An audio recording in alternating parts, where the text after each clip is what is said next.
नमस्कार मित्रों।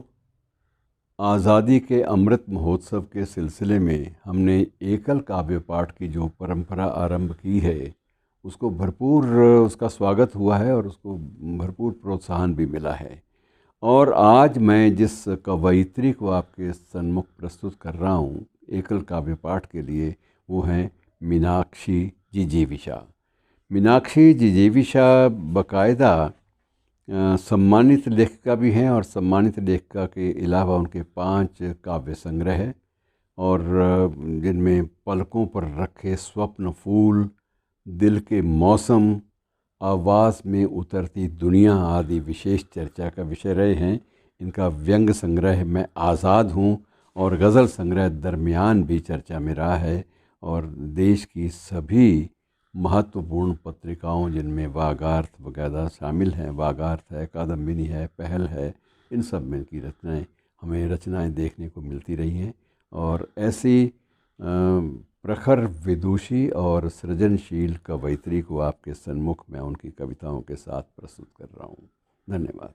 नमस्कार, मैं मीनाक्षी जिजीविषा आज आपके सामने प्रस्तुत हूँ हरियाणा साहित्य अकादमी के इस गौरवमयी प्रतिष्ठित पावन मंच से काव्य पाठ के लिए। सर्वप्रथम मैं हरियाणा साहित्य अकादमी के निदेशक आदरणीय डॉक्टर चंद्र त्रिखा जी का आभार प्रकट करती हूँ कि उन्होंने इस काव्य श्रृंखला में काव्य पाठ के लिए मुझे ये सुअवसर प्रदान किया।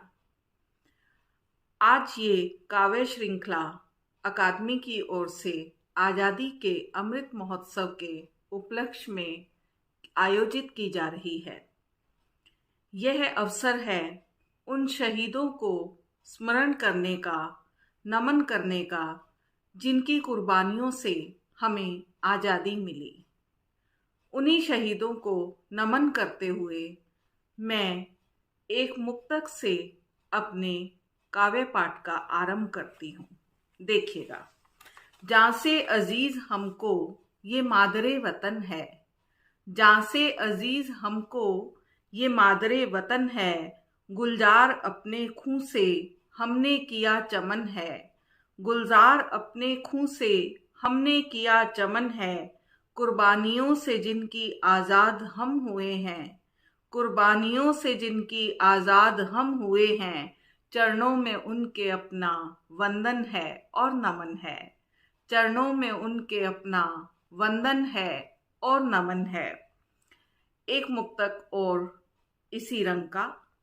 लहू से अपने ज़मी को वो लाल करके गए, लहू से अपने ज़मी को वो लाल करके गए, सवाल करने थे उनको सवाल करके गए। भगत हों राजगुरु हों या के फिर हमीद अशफाक, भगत हों राजगुरु हों या के फिर हमीद अशफाक, कमाल लोग थे ये सारे कमाल करके गए, कमाल लोग थे सारे कमाल करके गए। एक गज़ल के 2-3 शेर और। शहीदों को नमन करते ही हुए ही, जिसके दिल में वतन की उल्फत है, जिसके दिल में वतन की उल्फत है, पास उसके अजीम दौलत है, पास उसके अजीम दौलत है, जिसकी तकदीर में शहादत है, जिसकी तकदीर में शहादत है, मुंतज़िर उस बशर की जन्नत है। मर मिटे हम वतन की सेवा में, मर मिटे हम वतन की सेवा में, आरजू है यही तो मन्नत है। एक कविता पढ़ती हूँ, का शीर्षक है ठहरना। जरा सा ठहरना होता है, बस जरा सा, जरा सा ठहरना होता है, बस जरा सा, अगर कर पाए तो देख पाएंगे हम, धरती का सीना चीर अखुआते बीज को, ठूंठ पर हरी नर्म कोपले आते देख पाएंगे, देख पाएंगे इंद्रधनुष में रंग उतरते, बादलों में जल भरते, कोमल हरी दूब की नोक पर ठिठकी ओस की बूंद में चांद का प्रतिबिंब। कोमल हरी धूप की नोक पर ठिठकी ओस की बूंद में चांद का प्रतिबिंब। गिरते पत्ते का नर्तन, फूल के अधरों पर तितली का चुंबन, चींटियों की कतारें, बच्चों की किलकारी में खिलखिलाती पृथ्वी को देख पाएंगे एक उम्मीद को चेहरा बनते, एक स्वप्न को आकार लेते। अगर ठहर पाए तो देख पाएंगे हम इनमें छुपी उम्मीद और जिजीविशा। एक कविता और पढ़ती हूँ मैं, जिसका शीर्षक है इन दिनों। इन दिनों दिखाई नहीं देते उसे, इन दिनों दिखाई नहीं देते उसे फूल के संग कांटे।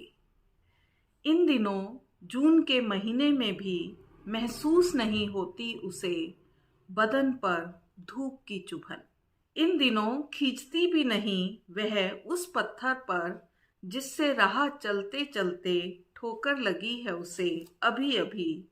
नाराज भी नहीं होती वह अपने परायों की चालाकियों पर।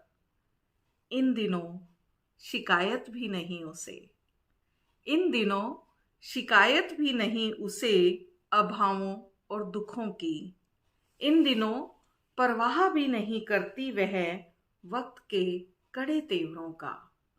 इन दिनों परवाह भी नहीं करती वह वक्त के कड़े तेवरों का।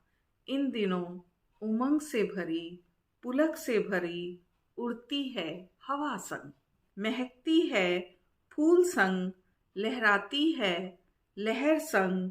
इन दिनों प्रेम में आकंठ डूबी है वह। बहुत शुक्रिया। एक स्त्री विमर्श की कविता और कहो स्त्री। नहीं, अब नहीं कहूंगी तुम्हें कि सुनो स्त्री। नहीं, अब नहीं कहूंगी तुम्हें कि सुनो स्त्री, कि सदियों से सुनती ही तो आई हो। नहीं, अब नहीं कहूंगी तुम्हें रुको स्त्री। नहीं, अब नहीं कहूंगी तुम्हें रुको स्त्री। हमेशा अपनी रवानी रोककर घर परिवार समाज सबको आगे ही तो बढ़ाया है तुमने। अब के ये भी नहीं कहूंगी कि सहो स्त्री।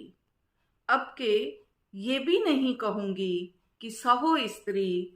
अनादिकाल से धरती की तरह सहती ही तो आई हो। अनादिकाल से धरती की तरह सहती ही तो आई हो। अब के एक नया शब्द चुन रही हूं मैं तुम्हारे और अपने लिए। कहो स्त्री। कहो स्त्री, अब तक जो नहीं कह पाई कहो। कहो स्त्री, अब तक जो कहने नहीं दिया गया कहो स्त्री।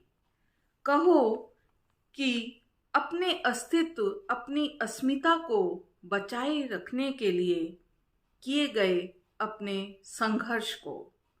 कहो स्त्री, अपने दुख, अपनी पीड़ा, अपना संत्रास, अपना शोषण जो स्त्री होने के नाते जबरन लिख दिया गया तुम्हारे भाग्य में। कहो स्त्री, अपने सपने, अपनी इच्छाएं और कहो स्त्री, अपने सपने, अपनी इच्छाएं और अपनी कामनाएं, आकांक्षा, महत्वाकांक्षा जिनकी अनदेखी की सबने। कहो स्त्री, अपने सपने, अपनी इच्छाएं, अपनी कामनाएं, अपनी आकांक्षाएं, महत्वाकांक्षाएं जिनकी अनदेखी की सबने। कहो, कहो कि तुम्हारी चुप्पी को तुम्हारी कमजोरी समझा गया। कहो कि तुम्हारी चुप्पी को तुम्हारी कमजोरी समझा गया। कहो स्त्री, चुप्पी तोड़ो और कहो, कहो कि कहना बहुत जरूरी हो गया है अब। कहो कि कहना बहुत जरूरी हो गया है अब। बहुत बहुत धन्यवाद।